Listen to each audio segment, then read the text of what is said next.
हिमाचल विधानसभा में 62,387 करोड़ का बजट पारित, 4,000 करोड़ की बढ़ोतरी। बंबर ठाकुर की मीडिया ब्रीफिंग पर स्पीकर ने दिया संज्ञान। 70 से 75 साल आयु के सभी पेंशनर्स को मिलेगा पूरा एरियर।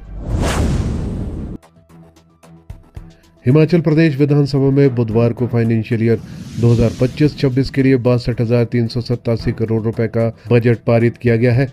इस पर चर्चा के बाद बजट के आकार में लगभग 4,000 करोड़ रुपए की बढ़ोतरी हुई है। मुख्यमंत्री सुखविंदर सिंह सुक्खू ने बीते 17 मार्च को 58,414 करोड़ रुपए का बजट प्रस्तुत किया था।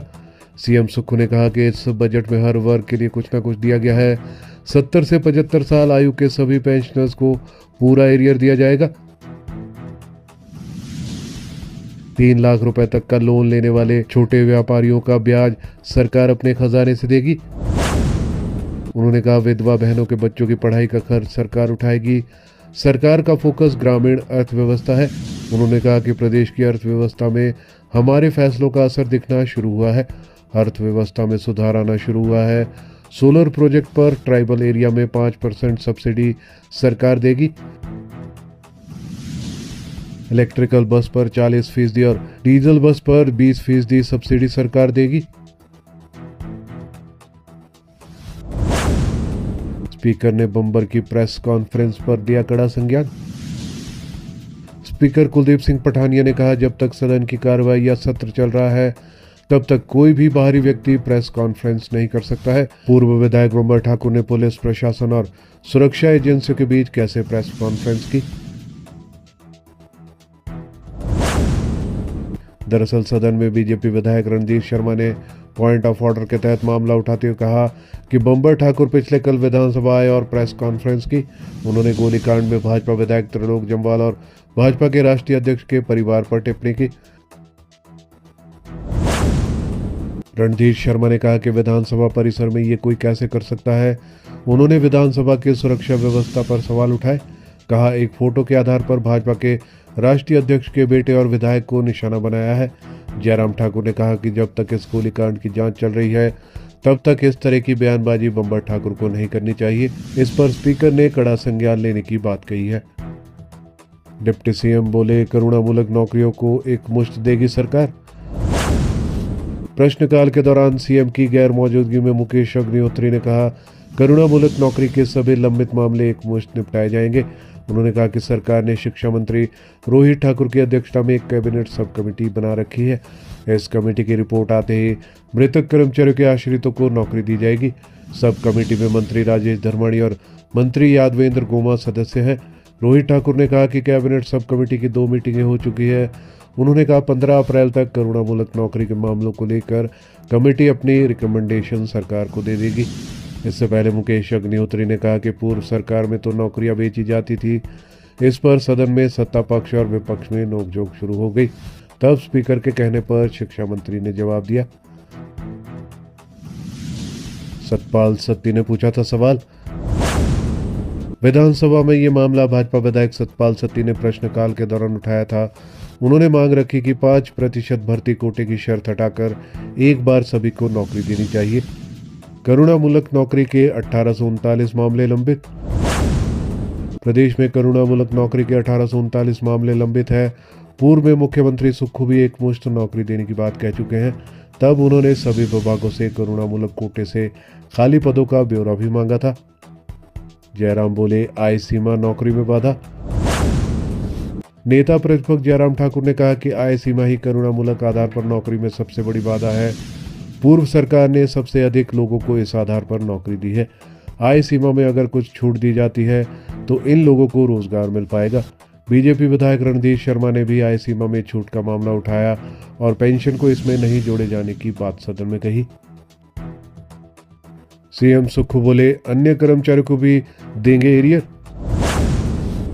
सीएम सुक्खू ने विधानसभा की कार्रवाई के बाद प्रेस कॉन्फ्रेंस में कहा कि 70 से 75 साल आयु के सभी पेंशनर्स को पूरा एरियर दिया जाएगा।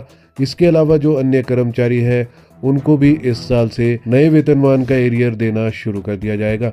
ये घोषणा सीएम सुक्खू ने खुद विधानसभा सत्र के बाद की है। आय में बढ़ोतरी कैसे हो, बागवान के हाथ में सीधा पैसा कैसे पहुंचे, बागवान की आय में बढ़ोतरी कैसे हो, इस दृष्टि से हिमाचल प्रदेश की संपदा से एक भाग इस ग्रामीण अर्थव्यवस्था पर खर्च किया गया है। उन व्यापारियों का जो छोटे दुकानदार हैं, परचून विक्रेता है, चाय वाले हैं, सब्जी विक्रेता है, जो बाहर लगाते हैं, इस बजट के माध्यम से उनको जो ब्याज लगता है और जिनकी 3 लाख से कम आय है, 3 लाख रुपए तक का लोन ले रखा है, आय नहीं 3 लाख का लोन ले रखा है, उनके ब्याज के को सरकार अपने खजाने से धन देकर कम करने की कोशिश करेगी। चौथा, जो विधवा बहनें हैं उनके सारी बच्चों की पढ़ाई का खर्चा हिमाचल प्रदेश की सरकार उठाएगी। इस बजट में वो भी प्रावधान किया गया है। और जितना भी बजट है वो आम आदमी से जुड़ा है, सभी वर्गों का ख्याल रखा गया है। प्रदेश की अर्थव्यवस्था में हमारे फैसलों का असर दिखना शुरू हुआ है और मुझे खुशी है कि हमारी अर्थव्यवस्था में सुधार आ रहा है और हमारे लोगों के और जो 70 साल से 75 साल का इस वित्तीय वर्ष में हम पूरा एरिया दे देंगे। उसके अलावा जो और कर्मचारी हैं उनका भी थोड़ा थोड़ा एरिया हम इस वित्तीय वर्ष में उन्हें देंगे। ये सभी लोगों से संबंधित का बजट है।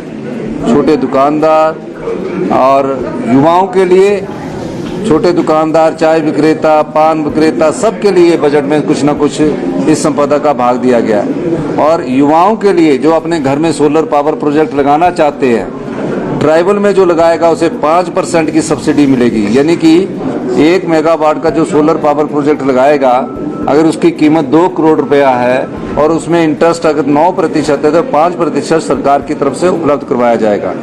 1000 बसेस अगर वो इलेक्ट्रिकल लेता है तो 40% की सब्सिडी मिलेगी और अगर डीजल बसेस भी लेता है 1000 बसेस युवाओं को दी जाएगी, उसमें 30% की सब्सिडी कोई तो उसके द्वारा होगा। तो उसको भी हमने बोला कि अगर आप अपनी टैक्सी को इलेक्ट्रिकल करना चाहते हैं तो 40% की सब्सिडी उनको दी जाएगी। पर्यावरण की दृष्टि से भी ये बजट महत्वपूर्ण है और इस बजट में हमने कई चीज़ों का उल्लेख किया है जो आपने पढ़ा होगा। और मैं सभी पत्रकार बंधुओं का भी धन्यवाद करता हूं कि आपका सहयोग मिलता रहा है, यही मैं कहना चाहता हूं। सर रिसोर्स मोबिलाइजेशन, क्योंकि योजनाएं, देखिए रिसोर्स मोबिलाइजेशन की तो हमारे हाथ में जो चल रहा है, लेकिन जो हिमाचल के अधिकार है, जो हिमाचल के अधिकारों पर कुंडली बैठ के जो बड़े बड़े उपक्रम बैठे हैं, उनको हिमाचल के लोगों के हित की बात सुननी चाहिए। बैरासूल प्रोजेक्ट है, एनटीपीसी के और प्रोजेक्ट है जो 40 साल पूरा होने के बाद भी हमें अभी बिजली की रॉयल्टी की बढ़ानी चाहिए या बिजली में हमारा को प्रोजेक्ट वापिस आने चाहिए। मैं इस बारे में माननीय केंद्रीय ऊर्जा मंत्री से बात करूंगा और अनुरोध करूंगा कि हमारी संपदा पानी है, पानी बहता हुआ सोना है। उस सोने से बड़ी बड़ी कंपनियां तो 67,000 करोड़ की बन गई।